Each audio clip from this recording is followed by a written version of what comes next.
Olá, bom dia! Começa agora o programa Você Vale na TV. Nesse domingo, a nossa pauta é a redução da maioridade penal.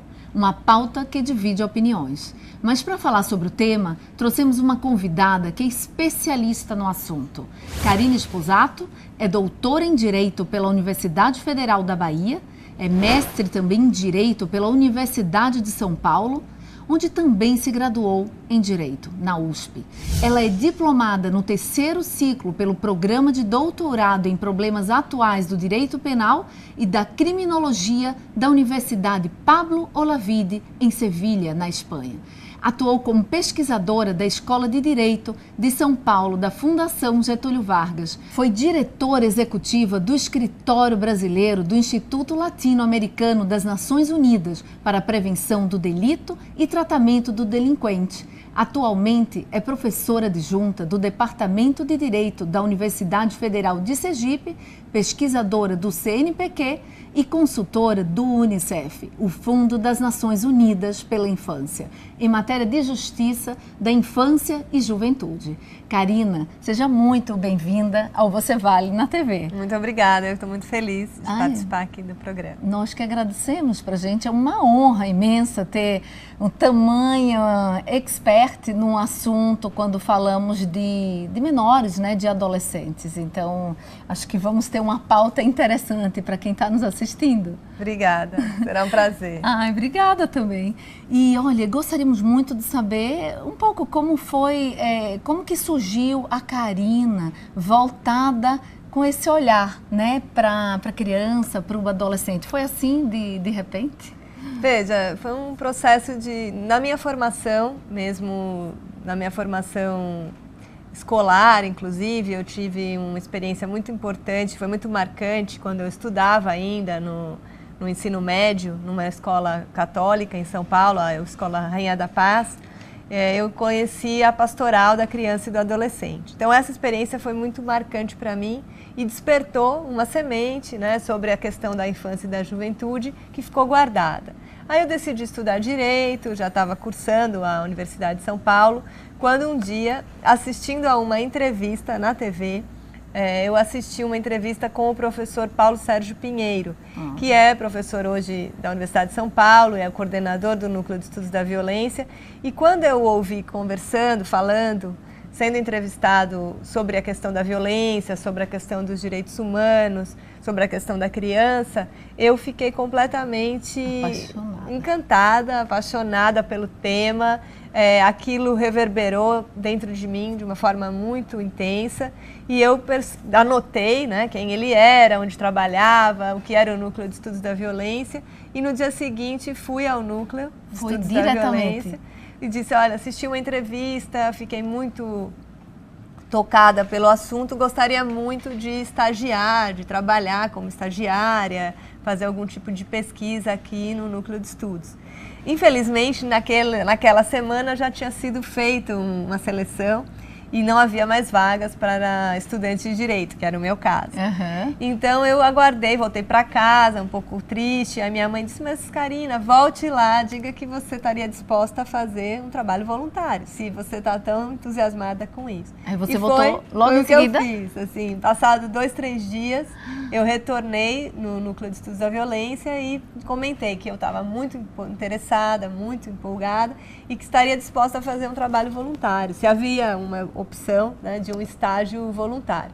E houve. E essa experiência para mim foi, acho que, decisiva realmente na minha trajetória profissional, porque eu inicialmente trabalhei como voluntária, logo depois ingressei numa pesquisa como bolsista de iniciação científica, depois como pesquisadora e tudo isso evoluiu. Foi, na verdade, isso foi desdobrando na minha atual situação, né, na minha atividade hoje como pesquisadora dessa área. E quanto tempo você ficou lá? No Núcleo, durante praticamente 4 anos, entre o estágio e a pesquisa, eu já estava na faculdade de Direito, até eu concluir, né, o curso de Direito, eu permaneci lá no Núcleo de Estudos, trabalhando inclusive numa vertente dupla. Era a pesquisa, que tinha o apoio da Fundação de Apoio à Pesquisa do Estado de São Paulo, da FAPESP, e também a Comissão Teotônio Vilela, que funcionava junto ao núcleo apurando denúncias de violação de direitos humanos. A partir dessa experiência, que foi muito importante, eu visitei centros de internação, eu pude conhecer as prisões. Você teve uma vivência direta com o seu núcleo, né, de atuação hoje, não? Isso, com os objetos, digamos assim, com esses temas, né, com a questão da privação de liberdade, tanto de adultos como de adolescentes, até alguns manicômios nós visitamos na época da CPI dos manicômios. Todas essas visitas, as denúncias, essas experiências, elas marcaram muito a minha opção, né, profissional, que na verdade foi se materializando. Isso, né, aquilo que eu queria fazer mesmo. Porque eu acho que já existia dentro uma intenção, eu fui conhecendo a temática, fui me aprofundando sobre ela e aqui estamos.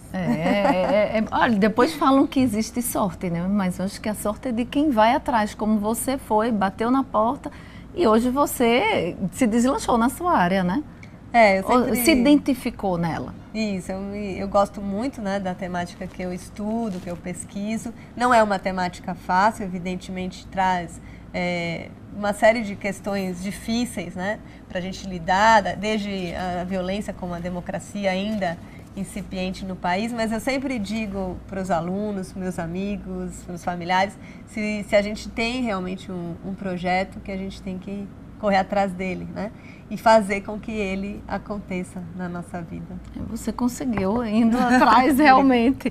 Agora me conta, você é uma doutora, uma estudiosa do direito e você foi diretora também do Instituto Latino-Americano das Nações Unidas, né, de combate ao delito, de prevenção do delito. Como que foi essa experiência? Então, justamente... Foram 10 anos? Eu trabalhei durante 10 anos no ILANUD, no escritório do ILANUD no Brasil, e foi uma experiência que, na verdade, se conectou muito com aquela do Núcleo de Estudos da Violência. No Núcleo de Estudos eu conheci vários pesquisadores e pessoas, e na época em que o Instituto estava se instalando no Brasil, né, em São Paulo, através de uma cooperação com o governo do estado de São Paulo e também o ILANUD da Costa Rica, eu tive a oportunidade de me submeter a uma seleção, que o ILANUD estava sob a coordenação do professor Oscar Vilhena Vieira, e eu fui selecionada, então aí comecei também num projeto que era sobre penas alternativas e medidas alternativas à prisão para adolescentes. Nesse momento, acho que esse foi um momento chave, né, no que diz respeito à escolha do tema. Quando eu entrei nessa pesquisa com outros colegas, inclusive a Regina, a Célia, outras pesquisadoras, eu entendi que eu queria trabalhar com prevenção do delito, mas que com esse recorte da adolescência, que eu acredito que é um recorte importante, que se nós podemos prevenir o delito em qualquer fase da vida, e eu acredito, mais ainda precisamente na adolescência. Isso com certeza fez você focar muito nesse público. Isso, exatamente. Excelente. Karina, atualmente você é consultora do Unicef, também um trabalho para a adolescência, para a juventude. E como é que estar à frente de um instituto tão importante e reconhecido internacionalmente? Então, o Fundo das Nações Unidas para a Infância, né, um órgão ligado à Assembleia da ONU e que tem justamente essa atribuição como organismo multilateral, é um organismo de cooperação internacional e que cooperação é essa? É uma cooperação com o governo brasileiro, né, com os países, com os estados que ratificaram a Convenção da Criança e do Adolescente. Então, eu tive a oportunidade de me submeter, né, a uma seleção de consultores. Né, os consultores, eles desempenham um papel independente, né, eles não falam em nome do representante das Nações Unidas, mas atuam subsidiando o próprio escritório do Fundo das Nações Unidas e também os governos, municípios, estados e até o governo federal nas temáticas que o Unicef se dedica. Então, há alguns temas, né, a educação, crescer sem violência, o direito a aprender, são temas que o Fundo trabalha, o Unicef trabalha e a partir daí algumas ações são realizadas e os consultores como eu, atuam pesquisando, subsidiando, às vezes oferecendo assistência técnica para municípios, para governos estaduais, na confecção e na elaboração das políticas públicas para a infância e adolescência. Socioeducativas? Também, né? Então, no meu caso, eu me dedico mais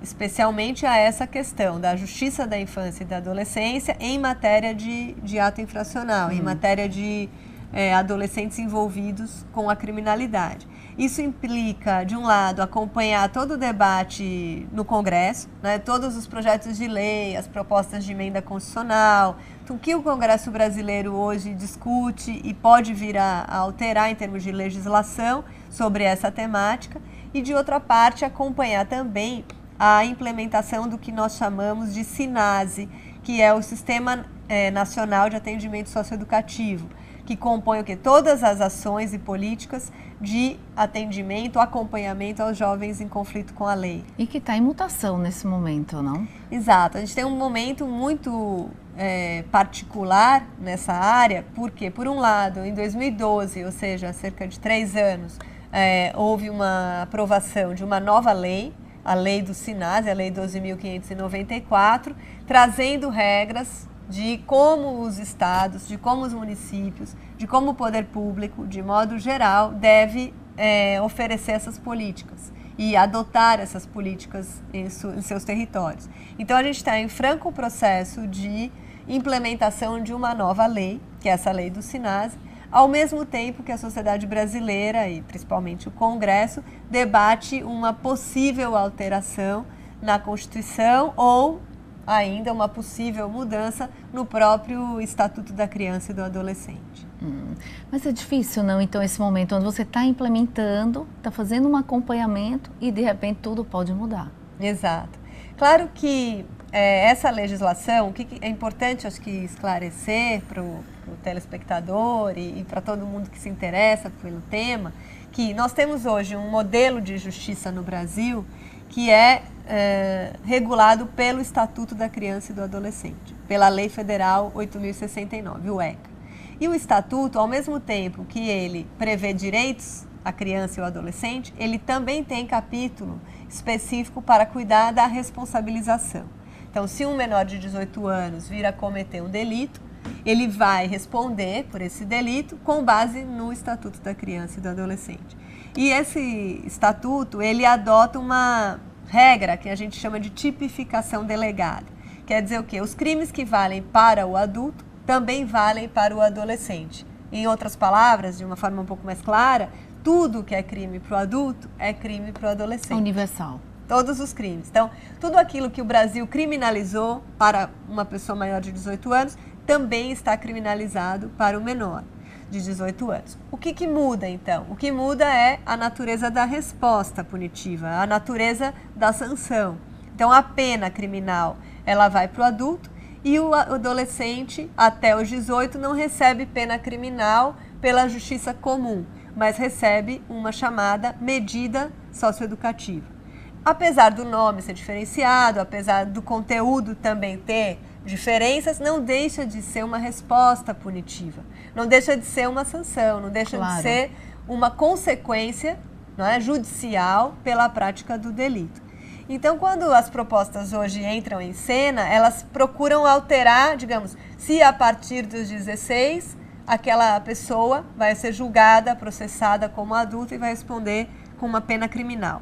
De toda sorte, até os 16, caso a proposta viesse a ocorrer, ainda assim haveriam as medidas socioeducativas para outra população de 12 a 16 anos. Então, é realmente uma situação ainda em implementação e por isso é muito comum a gente escutar isso. Quer dizer, antes da lei ser aplicada, antes da lei ser implementada, nós já estamos pensando em mudar a lei. Hoje, a nossa convidada é a doutora em Direito, Karina Esposato. Ela vai falar sobre a redução da maioridade penal. Fica com a gente que no próximo bloco vamos saber mais sobre o assunto.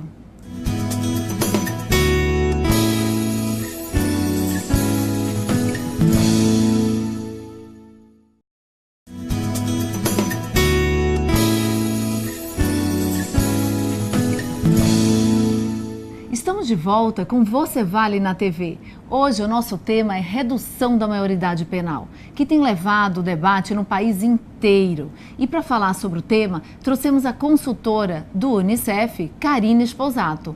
O projeto que reduz a maioridade para crimes graves, foi um dia reprovado e no dia seguinte, dentro da Câmara Federal, aprovado. Mas ainda há 2 etapas dentro do Senado para que realmente seja efetivada. Me fala sobre o texto, né, na íntegra, do que se trata, para a gente esclarecer quem está aqui nos acompanhando. Tá certo. Esse é um tema realmente um pouco espinhoso, porque ele vai colocar em xeque 2 ideias muito fortes.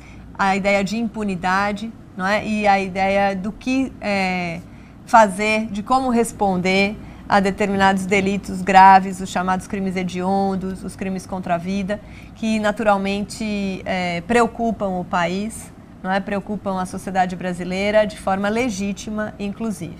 Então, o que a gente tem desde 93, aproximadamente, a primeira proposta, a PEC 171, ela foi colocada em votação, né? Ela começou a tramitar na Câmara Federal em 1993, com um texto de redução que era justamente propor que qualquer crime praticado pelo maior de 16 viesse a ser responsabilizado pelo Código Penal e pela Justiça Comum. Então, era uma redução da idade penal para 16 anos em qualquer tipo de delito. Ao longo desse ano, a Comissão de Constituição e Justiça se reuniu, depois uma comissão especial na Câmara também, e entendeu que seria talvez mais adequado alterar a proposta e julgar um substitutivo à proposta inicial, original, fazendo esse recorte, a redução para 16 anos nos casos de crimes hediondos. Então, esse foi o objeto de deliberação do primeiro plenário que nós assistimos no dia 30 de junho, não é precisamente, onde se rejeitou a proposta porque não alcançou 308 votos. Sim, como necessitava. Por quê? Por ser uma proposta de emenda, né, à Constituição e, portanto, por mudar a Constituição Federal, que é um documento importantíssimo, evidentemente, é a Carta Política da Nação, requer um quórum qualificado, requer uma votação em 2 turnos, né, e requer essa maioria absoluta. Então, a proposta não atingiu essa maioria absoluta, foi rejeitada. Do ponto de vista regimental, a presidência da Casa entendeu que caberia rediscutir a matéria. E foi rediscutido e foi readaptado, né? Só para crimes, de fato, hediondos. Na realidade, a mudança foi, retirou o conceito crimes hediondos de forma genérica, porque o crimes hediondos ainda abarcaria tráfico de entorpecente, alguns delitos de adulteração de remédios e outros delitos que, evidentemente, não seriam, na verdade, o objeto, o foco, pelo que advogaram, né, os autores da proposta. Então, a mudança foi reduzir para 16 anos, a segunda votação, os crimes contra a vida, os crimes graves contra a vida, onde aí nós teríamos lesão corporal seguida de morte, o crime de homicídio qualificado, e esse obteve, então, a votação necessária em primeiro turno. O que nós temos pela frente? Uma segunda votação, o segundo turno na própria Câmara e depois a discussão toda no Senado, primeiro também e segundo turno no plenário. Então, assim, nós teremos pela frente, evidentemente, um debate ainda forte, intenso na sociedade brasileira, provavelmente polarizado. Bastante polarizado. Em torno dessas questões. Né? E o que me parece muito importante, o que me parece imprescindível, é que a população entenda o que é que está sendo votado, compreenda como é que a lei brasileira hoje regula essa situação, porque muitas pessoas, eu falo por mim, pelos familiares, por amigos, muitas pessoas dizem, acho que tem que acontecer a redução da idade penal, porque elas justamente desconhecem que hoje no Brasil, a partir dos 12 anos, o adolescente já responde pelos crimes que comete. Só que ele responde perante uma justiça especializada, com base na lei especializada. Mas qual é a sua expectativa? Você que está acompanhando em cima desse texto atual e indo, né, em seguida para o Senado, você acha que vai ser aprovado? Espero que não. né? Eu me posiciono já há muito tempo, há muitos anos, e desde que acompanho esse debate, completamente contrária à redução da idade penal, por várias razões, entre elas a consciência de que ser adolescente é muito diferente do que ser adulto. Todos nós já passamos pela adolescência, sabemos o que é ser adolescente, como é diferente, como a experiência do tempo, da responsabilidade, a própria maturidade, né? É muito diversa do que a gente vai atingindo ao longo da vida adulta. E para além disso, é claro, a compreensão também de que não é a punição em si mesma, a ameaça da punição, que vai reverter o quadro de insegurança pública que nós vivemos hoje no país. Eu acredito que as soluções estão no campo da educação e da distribuição da renda e também da inclusão social desses adolescentes. O que pode acontecer de forma bastante positiva através desse modelo, desse sistema de justiça especializada que nós já temos, mas que evidentemente precisamos aprimorar, precisamos melhorar. Eu diria assim que eu defendo, né, isso é uma opinião pessoal, não é de nenhuma instituição, mas que caberiam sim mudanças no Estatuto da Criança e do Adolescente, caberiam ajustes, de forma a gente ter uma resposta melhor, uma resposta mais proporcional a esses crimes graves, que realmente são abomináveis, que não podem ocorrer, não é? Que a gente viver numa sociedade pautada pelo medo é realmente inadmissível. Agora, não que a gente aposte todas as nossas fichas no castigo, pura e simplesmente, porque o castigo não vai mudar essa realidade. Não tenho dúvidas. É difícil, não é? Aliás, se o texto for aprovado, vamos dizer, na última instância, no Senado, passando as duas etapas, os dois turnos, qual seria realmente o impacto para o que hoje a gente já tem, né, com todo esse cuidado com o adolescente, o jovem? Qual que seria, na sua opinião, esse impacto? Bem, o primeiro impacto que eu consigo visualizar é de jogarmos fora todo o investimento que já foi feito, não é, na construção de um sistema de atendimento socioeducativo que está em andamento e que vai ser, de alguma forma, desprezado, né, para uma parcela dos adolescentes. E, de outro lado, o agravamento mesmo dessa marginalização, dessa exclusão, porque os adolescentes, a partir dos 16, mesmo que cumpram essas medidas ou penas em locais diferenciados, né, do que as prisões brasileiras, do que os presídios e os estabelecimentos carcerários, vão estar no modelo de encarceramento, vão estar dentro dessa lógica que tem sido e que tem se mostrado muito difícil, muito deficitária, não é?